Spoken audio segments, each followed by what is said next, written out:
እንግዲህ በክፍል 79 እንግዲህ ጆ የሄለንን መረጃ በሙሉ ለቤሉ ሰጥቶት ነበር ያለቀው። ሰላም ሰላም ወደ ቤተሰቦች እንደምናላችሁ። እንግዲህ በክፍል 80 ይዤላችሁ መጥቻለሁ። ጆ ለሄለን አይደለም እየሰራ ያለው ማለት ነው፣ ለሌላ ሰው ነው እየሰራ የሚገኘው። እንግዲህ ለቤሉል ከአንተ ጎን መቆም ፈልጋለሁ፣ ከአንተ ጋር መስራት ፈልጋለሁ፣ ስለዚህ እንዳግዝህ ከፈለግ እኔን ማዳመጥ አለብህ በማለት ነበር ለቤሉል የነገረው። ቤሉልም አንተ ለምንድን ነው የምታግዘኝ? አንተ እኔን እንደምታግዘኝ በምን እርግጠኛ ሆናለሁ? ለእሷ አታስብ፣ እኔ አሁን የምሰጥ ፋይል አለ፣ በዛ ማረጋገጥ ትችላለህ ብሎ እንግዲህ ለቤሉል ፋይል ሰጥቶታል ማለት ነው። እሱም ቤሉልም ከሄደ በኋላ በቃ ተከተለው ምናምን ብሎ የሆነ ስልክ አውርቶ ነበረ። ቤሉልን ለማስመታት ለማስገደል ብቻ እንግዲህ ጆ ለማን እየሰራ እንደሆነ አልታወቀም። ለሄለን ግን አይደለም። ሄለንን ከዚህ በፊት አንቺም ሆንሽ እናትሽ ዋጋችሁን ትከፍላላችሁ፣ ላደረጓችኋት ነገር እያንዳንዷ ዋጋ ትከፍላላችሁ እያላት ነበር፣ ለኤልሹ ማለት ነው። ያው በውስጡ ነው እንደዛ ሲላት የነበረው። መኳንንት ደግሞ ከሊዛ ፍቅር ይዞታል ማለት ነው። ቤሉል አክስቴ ናት ብሎ ካመጣት ከቀድሞ ፍቅረኛው ማለት ነው። ማለትም ፍቅረኛው አይደለችም፣ ግን እሷ ትወዷለች፣ እሱ ግን እንደ ቤስት ፍሬንድ እንደዛ በሚለው ነው የሚያት ማለት ነው። እንግዲህ መኳንንት እህቶቹን እየተቆጣጠረ በዚህ በኩል ኑኑ ከቤሉል ፍቅር ሲይዛት፣ በዚህ በኩል መሲ ከቴዲ ፍቅር ሲይዛት አድባችሁ ተቀመጡ፣ ከሰው ቤት ነው ያለ ነው እያለ ሲገላምጣችሁ የነበረ ዛሬ እሱ በፍቅር ጠብ ብሎ ማለት ነው። እንግዲህ ሊዛ በጣም ተጨንቃ ነበር፣ ምክንያቱም ጆን ላገኘው ሊሄድ ነው ብሏት ስለነበር ቤሉል በቃ ቀረ ብላ በጣም ተጨንቃ እየተንቀሳቀሰች ነበርና ወይኔ ይደክምሻል ምናምን። ለምንድን ነው የሚደክመኝ? በጣም እየዞርሽ ነው። ወይኔ አሁን ምን ብዬ ነው ወራትኝ? እኔ አንድ ስላት እሷ እጥፍ ነው የምትመልሰው። ስለዚህ ምን ብዬ ላናግራት እያለ ነበረ በውስጡ ማለት ነው። እሷም ከተቀምጣ እያወራችሁ ነበረ። ግን አታወሪም እንዴ ስላት ምን ላውራ? እሺ ግን ላውራ ከተባለ ስራ ምንድን ነው? ማለትም ተማሪ ነው ወይስ ሰራተኛ ስትለው እንዴ እኔ እኮ ትልቅ ሰው ነኝ፣ እንዴት ተማሪ ሆናል? እና ትልቅ ሰው አይማርም እንዴ? ማለት ህይወት አስተምሮኛል ለማለት ፈልጌ ነው። እንደዛ ነው እንዴ? ጥሩ ነው ብቻ ብላ እየሳቀችበት ነበርና ወይኔ እንደዚህ ብያት እንደዛ ካሳቀችማ ሌላ ደግሞ ምን ልበላት እንድትስቅ እያለ በውስጡ እያሰበ ማለት ነው። አይን እየምጥት ብሎ መኳንንት ስትለው አይሰማም። በቃ እሱ በቃ ዝም ብሎ ሂሮን ጭው ብሎ ማለት ነው። ሰው ተቀምጦ እንደው ብትጠራው አይሰማታል። እና አረ ምን ሆነ ነው? ሂዳን እኮ እኔ እኮ እያወራው አትሰማኝም እንዴ? መቼ እያወራው ነበር ምናምን ብሎ በጣም ነው የደነገጠው ማለት ነው። ሊዛም እስኪ ወደ ውጭ እንሄድ ስትለው ማለት ነው እሺ ነይ ቶሎ ምናምን ብሎ ነው ተነስቶ ይዘት እንዴ ምን ሆናል? ለምንድን ነው እንደዚህ የምትደናበረው? እያለች ነበር አይንዬ። ወይኔ ድሌ፣ ወይኔ ጉር ሆንኩኝ። አሁን ነው ትልቁ ዳቦ ሊጥ ሆነ ማለት እኔ በትናንሾቹ እንትን ስላሁን ደግሞ ይሄ እንደዚህ ሆነብኝ እያለች ወይኔ ድሌ እያለች እንግዲህ አይንዬ እያለቀሰች ነበረ። ከውጭ ከሄዱ በኋላ ለቤሉል ቢደውሉለት ያው ስልኩን አላነሳላቸውም፣ ግን መጥቷን ማለት ነው። ምንም ሳይሆን ተመልሶ መጥቷ። እንዴ ሊዛ ለምንድን ነው በዚህ ሰዓት የወጣችሁ? አንተ እኮ ነው በዚህ ሰዓት ውስጥ ወጥተህ ያስጨነከን ብለው እንግዲህ ወደ ቤታቸው ተመልሰዋል። አይንዬም እንግዲህ በጣም ነው የተገረመችው እንደዛ በመሆኑ። ቴዲ ደግሞ ፍቅረኛው ከቤቱ መጥታ በጣም ደንግጦ ነበረ። ድንገት ሳትነግረው እንዴት ሳትነግሪኝ ትመጫለሽ? ቆይ ምን ችግር አለው ሳልነግር በመጣ ደግሞ እህቴ የለችም፣ በቃ እኔ ልወጣ ነው፣ ወደ ውጭ ሊሄድ ነው፣ ስለዚህ ወደ ቤት መሄድ አለብሽ ስላትኝ አልሄድም እዚህ ነው የምሆነው ብላው እንግዲህ ቴዲ በጣም ተጨንቋ ማለት ነው። ምክንያቱም ከቤት ትቷት ከሄደ ወይ መሲ ልትመጣ ትችላለች ወይ ደግሞ ሄለ ልትመጣ ትችላለች። ብዙ ድብቅ ነገሮች አሉት ቴዲ ማለት ነው። በስተ መጨረሻ እንዴ ለምንድን እንደዚህ የምትሆነው? ቋንት የደበቀኝ ነገር አለ እንዴ ስትለው እሺ በቃ እኔ እኮ የሚሄድበት ስብሰባ በጣም ብዙ ሰዓት ስለሚወስድ ነው እና ደግሞ ብቻሽን ከምትቀመጭ ብዬ ነው። ችግር የለውም እቀመጣለሁ፣ አንተ ሄድ ብለው እንግዲህ ቴዲ ወደ ስራው ሄዷል ማለት ነው። ሄለን ደግሞ ኮተት እያለች ወደ ቴዲ ቤት ትመጣለች። የቴዲ ፍቅረኛ ከቤት እንዳለች ማለት ነው። ቤት ለማንም በር እንዳትከፍች ብሏት ነበር ቴዲ። እሷ ግን አላስችል ብሏት ለሄለን በሩን ከፍታ ግፍትር አድርጋ እንዴ አንቺ ማነበሽ ስለሆንሽ እንደዚህ ገፍትረሽ የምትገቢው? እንዴት በሰው ቤት ገፍትረሽ ትገቢያለሽ? አንቺ ደግሞ ማነሽ? እዚህ ምን ታደርጊያለሽ? እንዴ አንቺ ራስሽ ማነሽ? ምን አባሽ ታደርጊያለሽ? እንዴት ነው እንደዚህ እኔን ገፍትረሽ የምታልፊው? በሰው ቤት በዘጋ ቤት ለምን ትገፈትርኛለሽ? እንዴ አንቺ የት ሄዱ? ምን ዝም ብለሽ ተናገሪ። እኔማ ሚስቱ ነኝ። ሲጀመር አንቺ የመጠየቅ ስልጣን ማን የሰጠሽ? የረጃት ነበር የቴዲ ፍቅረኛ ማለት ነው። ኧረ ሚስቱ ነሽ? እሺ እና ያለን እሱም ብላ ለቴዲ ደውላለት ነበር። ከቤት መጥቻለሁ ስትለው እንዴት ለእኔ ሳትነግሪኝ ወደ ቤት ትመጫለሽ ምናምን ብሎ ጓገጭ እያለ ነበር ቴዲ። አሁኑኑ ቶሎ ብለና ከቤት እጠብቅሃለሁ ስትለው በቴክስት አልመጣም ብሎ ነው የላከላት ለሄለን ማለት ነው። ወይዘሮ ሄለንም በጣም ተናዳ ከቤት ወጥታ ሄዳለች።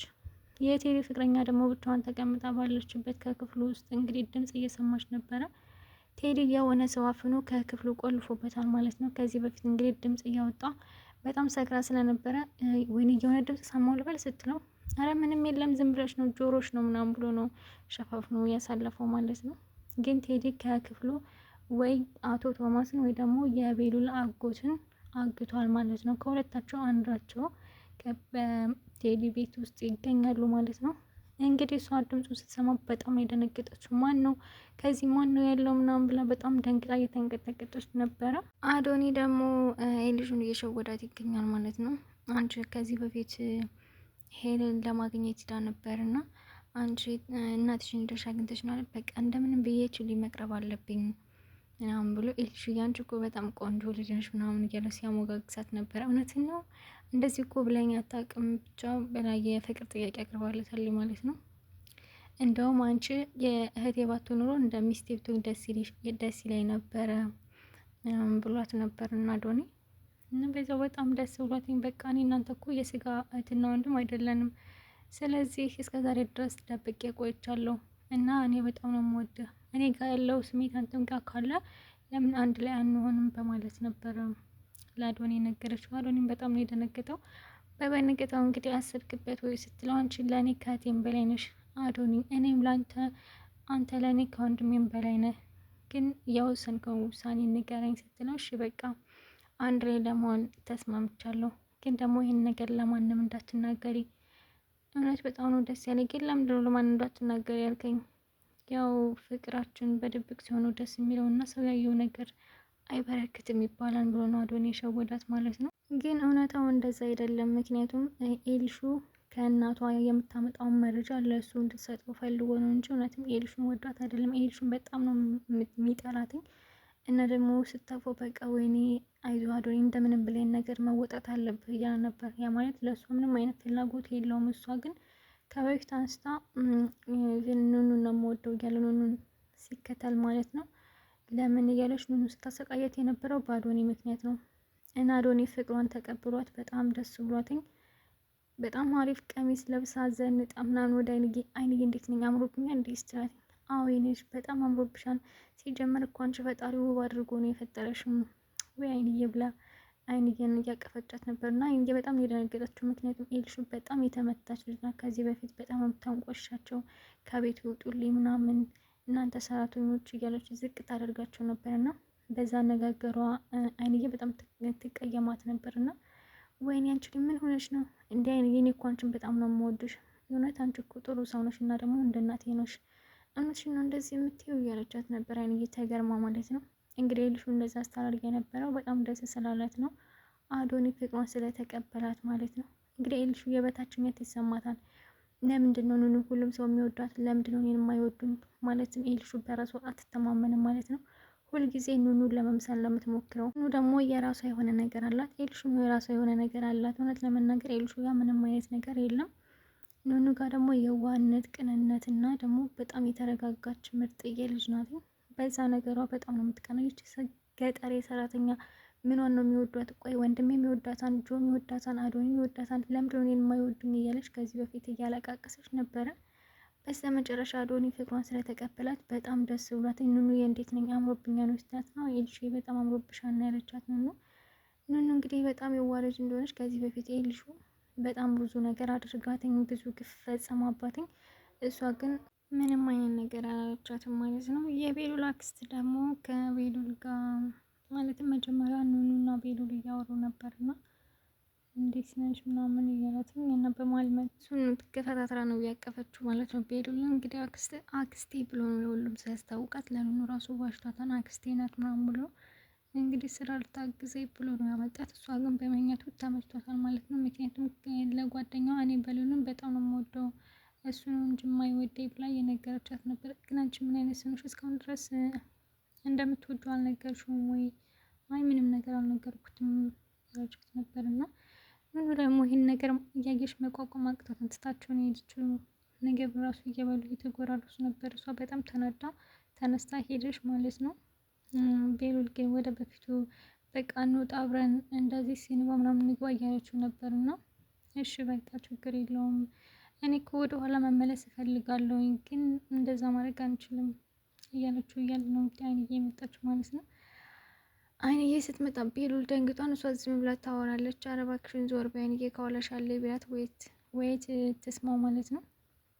አይንዬ ምን እንደው አንቺ በጣም ምርጥ አክስት ነሽ፣ አንቺ ከመጣሽ ጀምሮ እኮ ቤቱ ሞቅ ሞቅ ብሏል እያለቻት ነበር። አዎ ምናምን እያለ ቤሉል በጣም ተሳቆ በቃ እኔ ወደ ላይ ሊሄድ ሲል እኔም አብሬ እሄዳለሁ ብለን አብረ ሄደችው ማለት ነው። ወይ አሁን ብቻ አክስቱ ናት። እንደው ጉድ እኮ ነው ጭራሽ አክስትም መስልም። ይህ እንግዲህ ልክ ብሏል። ምክንያቱም የእሱ አክስቱ አይደለችም ማለት ነው። ኑኑ ደግሞ በዛ ነገር በጣም የተናደደችው።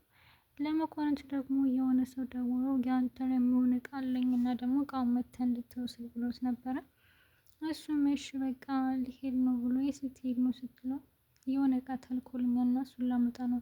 መሲ ደግሞ ወደዛ ቤት እንዳትሄድ ንገሪያት፣ እግራችን ነው መሰባብርላችሁ ብሎ ነው የነገራት ለኑኑና ለአይንዬ ማለት ነው። እሺ በቃ እኔ ችግር የለውም እንግዲህ ሄለን የመኳንንትን እንደማታሳግተው ተስፋለን። ምክንያቱም እሱ የተደወለለት ስልክ ሌላ አዲስ ስልክ ስለሆነ ሄለን ደግሞ በአሁኑ ሰዓት ወንጀሏ እስካሁን ድረስ አልተገለጸባትም። ቤሉልን እየተደረሰበት ይገኛል። ከወንጀሏ ጀርባ ሌላ ትልቅ ሰው አለ፣ ያ ሰው ማግኘት አለብኝ እያለ ነበረ። ያ ሰው ቴዲ ነው። ግን እውነት ለመናገር ቤሉል እንዲሁም መሲ ሆነው አንድ ላይ አዶኒ ሆነው አንድ ላይ ቢሰሩ ሁሉም ወንጀላቸውን ይገልጹባቸው ነበረ። ምክንያቱም መሲ ታውቃለች ከሄለን ጀርባ ማን እንዳለ። እንደሚታወቀው ከሄለን ጀርባ ያለው ቴዲ ነው። ቴዲ ደግሞ አሁን ያን ስራ ወንጀሉን እንዳቆመ የምታውቀው፣ መሲ ግን እየሸወዳት ይገኛል። አሁንም ድረስ ወንጀሉን እየሰራ ነው። መሲንም እወድሻለሁ፣ አፈቅርሻለሁ ብሎ የቀረቧትን ለመጠቀሚያ ሊያደርጋት ነው እንጂ እውነትም ወዷትና አፍቅሯት አይደለም ማለት ነው። ግን መኳንንት ምርጥ ወንድም ስለሆነ ቴዲ ወደ ቤቱ ወስዷት ነበረ። አይሆንም፣ ሳትጋቡ አንድ ላይ አትሆንም፣ ያለበለዚያ እግርሽን ነው መሰባብርልሽ ብሎ ከቴዲ መንጭቆ ወደ ቤቱ አምጥቷታል ማለት ነው። ወንድም እንደዚህ ነው እንግዲህ፣ ወንድም መከታ ነው። ምክንያቱም አሁን መሲ ችግር ውስጥ ነው ያለችው።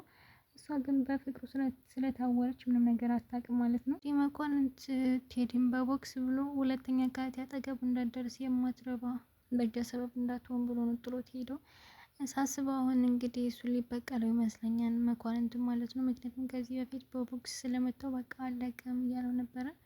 ቴዲ ፈሪ ስለሆነ በሰዎች ምናምን ልኮ ነው ሰውን የሚያስደበድበው እንጂ ፊት ለፊት ሊጋፈጥ አይችልም። መኳንንት እንግዲህ እህቱን ከቴዲ አይነት ወንበዴ ወንድ ነው ያዳናትም። እሷ እንግዲህ ስባው ለማወቅ ነው።